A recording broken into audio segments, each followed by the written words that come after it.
በስመ አብ ወወልድ ወመንፈስ ቅዱስ አሃዱ አምላክ።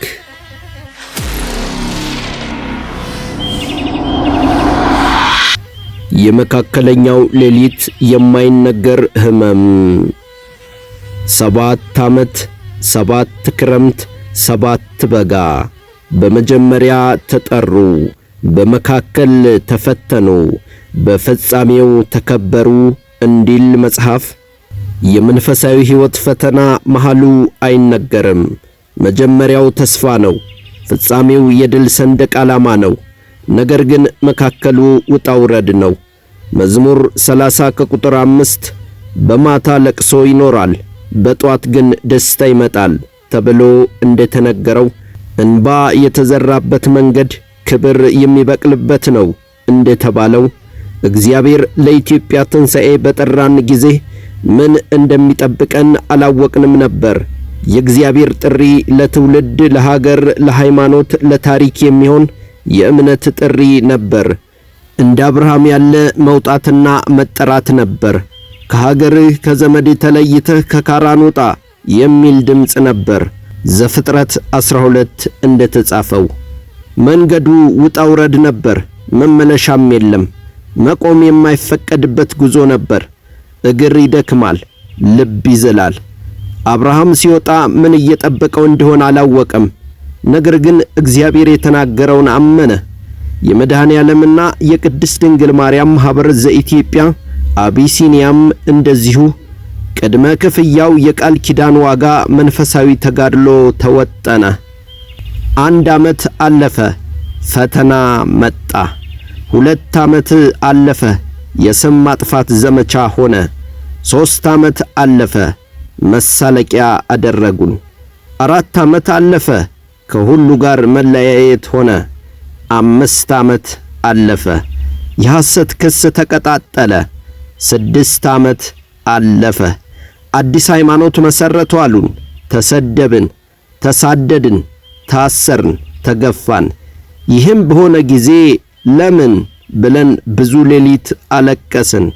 የደም ዋጋ ያለው የታሪክ ቃል በእንባ የተጻፈ ነበር። እንደ ሐና በመቅደስ ውስጥ እንባ እያፈሰሰች ስታለቅስ ሰው ያላየውን ሕመም እግዚአብሔር ግን ይመለከት ነበር። ያልተነገረው ሕመም እስኪያልፍ መካከለኛው ሌሊት እስኪነጋ በመጠበቂያው ግንብ ሆኖ መጠበቅ ግድ ነው። ሱባኤ የገባ ሰው የቱንም ያህል ፈተና ቢገጥመው ሱባኤውን አያቋርጥምና በወንድሞቹ እንደተሸጠው እንደ ዮሴፍ ተሽጠናል።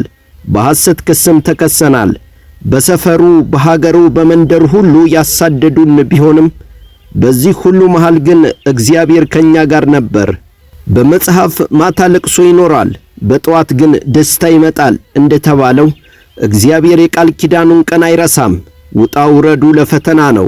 የተናቅነው ለክብር ነው። ያለቀስነው ለደስታ ነው። በፈተና የሚጸና እርሱ የተባረከ ነው እንደተባለው ዘመን ሄኖክን ከቆጠርን በሰማይ ጽላት የተጻፈውን የቃል ኪዳኑን ዘመን ከተከተልን ዘንድሮ 7 ዓመት ሊሞላን ቀናት ቀርተውታል።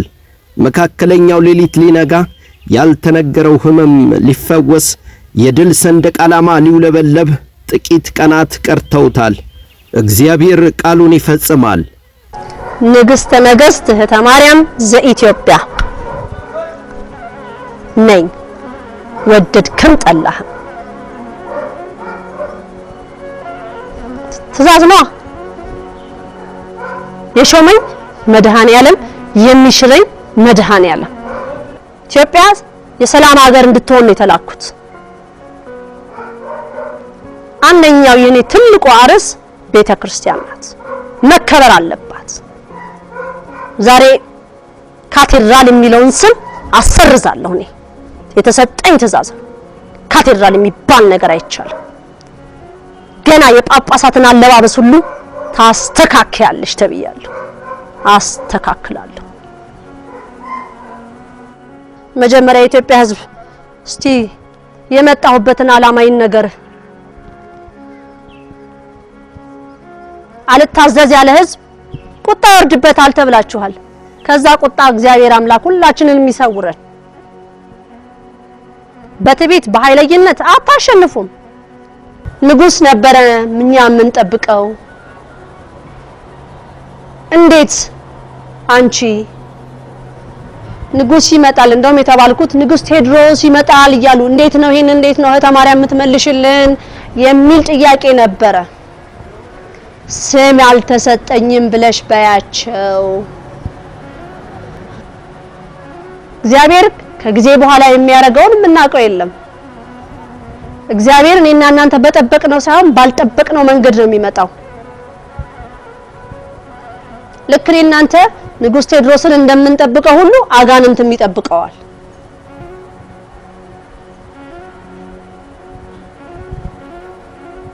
እሱ ነኝ ብሎም ለማሳት ይሞክራል።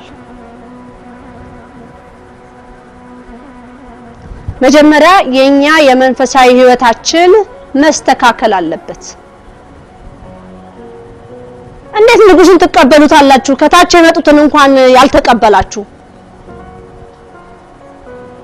የእግዚአብሔር መልእክተኛ ሆኖ የመጡትን ያላመናችሁ እንዴት አርጋችሁ ያንን ትልቁን ሲመጣ ታምናላችሁ? ይሄ ንጉስ ይመጣል ወይ ለምትሉኝ በሂደትና በሰዓቱ በጊዜው ሁላችንም እናየዋለን። 40 ዓመት ነው የተባለው። እኔ ደግሞ 60 ተባልኩኝ። እናንተ ታሪክ እያነበባችሁ ነው። እኔ ደግሞ የታሪኩ ባለቤት እየተናገረኝ ነው። እንግዲህ የትኛው ይበልጣል? ከታገሱት ሁሉም ያልፋል፣ ግን እስኪያልፍ ያለፋል። ታገሱ። 7 ዓመት 7 ክረምት 7 በጋ አንድ የዓመት ሱባኤ ነው። ይህ ሱባኤ ደግሞ ከሰማይ ለተጠራና ለተመረጠ የመንፈሳዊ ሕይወት የተጋድሎ ግዴታው ነው። ከሱባኤው በኋላ ጸባ አጋንንቱ ግርማ ሌሊቱ አልፎ የተስፋው ቃል ይገለጣል። ከባዱ ሌሊት አልፎ የብርሃን መንገድ ይተካል። የርትዕት ርዮት ይቀጣጠላል። ትናንት እንባ የፈሰሰበት ዓመታት ነገ የሚዘመርበት የትንሣኤ ጠዋት ይሆናል።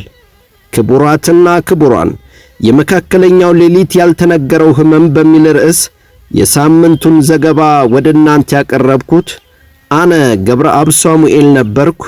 እስከ ሳምንት፣ ሰናይ ሳምንት።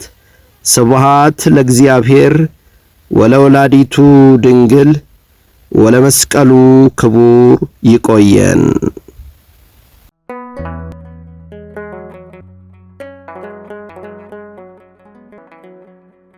ዘኢትዮጵያ